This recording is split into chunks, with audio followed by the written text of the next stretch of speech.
So this is just a test blog, but I was sitting here trying to think of a memory that might have to do with new galaxies. And all I can really think of is, in second grade or third grade, we had to make these little books with writing in them, and I made this thing that it felt like a poem, but I think it was kind of a story about how the crescent moon has this little star that's right next to it. And in my imagination, the star was the moon's pet. And I wrote some story about how you always see that moon and the star together. And then I illustrated it. And, illustrating stories I was really good at that. And one time, in fifth grade, we all had to make little storybooks to give to the homeless shelter or something, or like the sick hospital shelter. And so I got really, really into it, and I used really big paper, and I made my own version of 'Twas the Night Before Christmas, where Rudolph was lost, and Santa was like, oh no, what are we going to do? And I etched out all the words in pen, and then I cut out felt cutouts and combined them with markers and made what in my memory were these extraordinary illustrations, and it was this great poem. And I took it into school and I showed people, and I remember that some people made their books and they didn't even use pen, they just used pencil. And some teacher like Mrs. Cleveland, the social studies teacher, or Miss Lawton, the reading teacher, I can't remember who.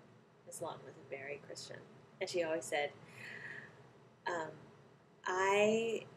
something like,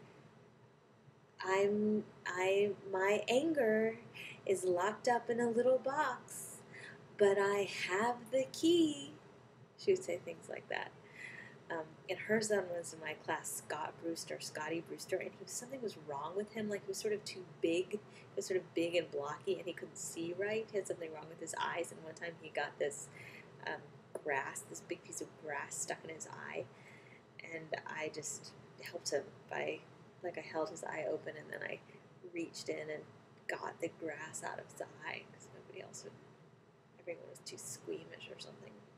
Anyway, so I brought in my book that day, and Mrs. Cleveland or Ms. Lawton said something like, well, I'm sure we didn't say out loud that everyone should make their books in pen, but of course that should have been understood, and Katie naturally knew to do that because that was the best product she could make, and of course she did that, and Allison, this really popular girl, did hers in pencil. I remember that, and I felt, I don't know, superior or something.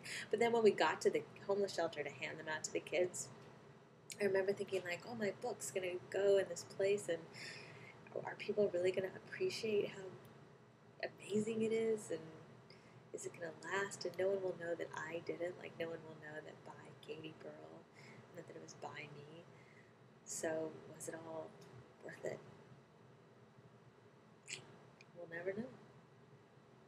That's my memory.